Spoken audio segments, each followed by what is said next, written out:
ನಮಸ್ತೆ, good morning. ನಾವೆಲ್ಲ ಆರೋಗ್ಯವಂತರಾಗಿರ್ಬೇಕಾದ್ರೆ ನಮ್ಮ ದೇಹಕ್ಕೆ ಸಿಗಬೇಕಾದ ಎಲ್ಲ ಪೋಷಕಾಂಶಗಳು ಸಿಕ್ಕಾಗ ಮಾತ್ರ ಆರೋಗ್ಯ ಚೆನ್ನಾಗಿರಲು ಸಾಧ್ಯ. ಅದೇ ಒಂದೇ ಪೋಷಕಾಂಶದ ಕೊರತೆ ಆದರೆ ನಮಗೆ ದೇಹದಲ್ಲಿ ಆರೋಗ್ಯದಲ್ಲಿ ಏರುಪೇರಾಗಲು ಸಾಧ್ಯ. ಅದೇ ರೀತಿ ಕಬ್ಬಿಣದ ಕೊರತೆ, ಇದರ ಬಗ್ಗೆ ಇವತ್ತು ತಿಳಿದುಕೊಳ್ಳೋಣ. ದೇಹದಲ್ಲಿ ಕಬ್ಬಿಣಾಂಶ ಕಡಿಮೆ ಆದರೆ ಏನೆಲ್ಲ ಆಗಬಹುದು ತಿಳಿದುಕೊಳ್ಳೋಣ. ಕಬ್ಬಿಣಾಂಶ ಕೊರತೆಯ ಲಕ್ಷಣಗಳು ಹೇಗಿರುತ್ತೆ ನೋಡೋಣ. ಕಬ್ಬಿಣದ ಕೊರತೆಯು ಆಮ್ಲಜನಕದ ವಿತರಣೆಗೆ ಮೇಲೆ ಪರಿಣಾಮ ಬೀರುತ್ತೆ. ಜೊತೆಗೆ ಇದು ರಕ್ತ ಕಣಗಳ ಒಟ್ಟಾರೆ ಪ್ರಮಾಣದ ಮತ್ತು ಗುಣಮಟ್ಟದ ಮೇಲೆ ಪರಿಣಾಮ ಬೀರುತ್ತೆ. ಈ ಸ್ಥಿತಿಯು ಕಬ್ಬಿಣದ ಕೊರತೆ ಕಾರಣವಾಗುತ್ತೆ.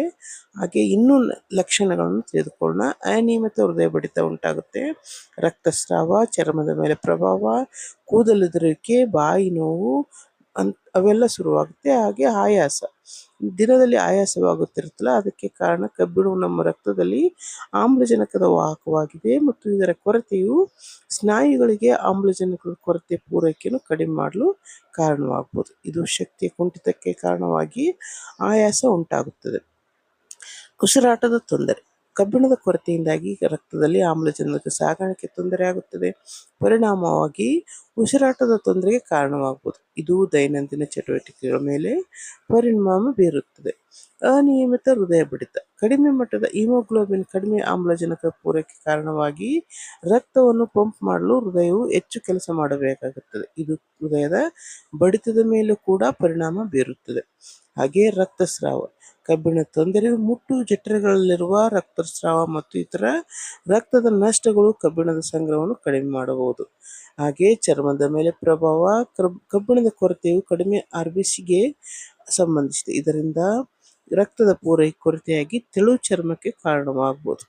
ಕೂದಲುದುರುವಿಕೆ, ಕೂದಲಿನ ಬೇರುಗಳಿಗೆ ಕಡಿಮೆ ಆಮ್ಲಜನಕ ಪೂರೈಕೆಯಿಂದಾಗಿ ಹಾನಿಗೊಳಗಾದ ಚರ್ಮ ಮತ್ತು ಕೂದಲು ಉದುರುವಿಕೆ ಸಂಭವಿಸಬಹುದು. ಬಾಯಿ ನೋವು, ಕಬ್ಬಿಣದ ಕೊರತೆಯು ಬಾಯಿಯಲ್ಲಿ ಮತ್ತು ಹೊರಗೆ ಶುಷ್ಕವಾಗಿ ಊತ ಮತ್ತು ನೋವನ್ನು ಉಂಟು ಮಾಡಬಹುದು. ಜೊತೆಗೆ ಇದು ಬಿರುಕುಗಳನ್ನು ಉಂಟು ಮಾಡುತ್ತದೆ. ರಕ್ತಹೀನತೆಯು ಲಾಲಾರಸ ಸ್ರವಿಕೆಯನ್ನು ಕಡಿಮೆ ಮಾಡುತ್ತೆ. ತಲೆನೋವು ಕಬ್ಬಿಣದ ಕೊರತೆಯು ಕಬ್ಬಿಣದ ಮಟ್ಟವನ್ನು ಮೆದುಳಿಗೆ ಆಮ್ಲಜನಕ ಕೊರತೆ ಕಾರಣವಾಗಬಹುದು. ಇದಲ್ಲದೆ ರಕ್ತಹೀನತೆ, ನಳಗ ಪ್ರಚೋದನೆಗಳ ಮೇಲೆ ಪರಿಣಾಮ ಬೀರಿ ತಲೆನೋವು ಉಂಟು ಆಗುತ್ತದೆ. ಅದಕ್ಕೆ ಯಾವುದೇ ಒಂದು ಪೋಷಕಾಂಶದ ಕೊರತೆ ಉಂಟಾದರೆ ನಮ್ಮ ದೇಹದಲ್ಲಿ ಇಷ್ಟೆಲ್ಲ ಏರುಪೇರುಗಳಾಗುತ್ತವೆ. ಅದಕ್ಕೆ ನಮಗೆ ಈ ಕಾರಣಗಳು ತಿಳಿದುಕೊಳ್ಳಬೇಕಾದ್ರೆ ಕೆಲವೊಂದು ಪೋಷಕಾಂಶಗಳು ನಮಗೆ ತೀರಾ ಅತ್ಯಗತ್ಯ. ಇದಕ್ಕೆ ನೀವು ನೋಡಿಕೊಂಡು ಎಕ್ಸ್ಪರ್ಟ್ ಅಥವಾ ನಿಮ್ಮನ್ನು ನೀವೇ ಎಲ್ಲ ಚೆಕ್ ಮಾಡಿಕೊಂಡು ಏನು ನಿಮ್ಮ ದೇಹಕ್ಕೆ ಬೇಕೋ ಅದನ್ನು ಆರಿಸಿಕೊಂಡು ಊಟ ಮಾಡೋದು ಚೆನ್ನಾಗಿರುತ್ತೆ. Thank you. Good day.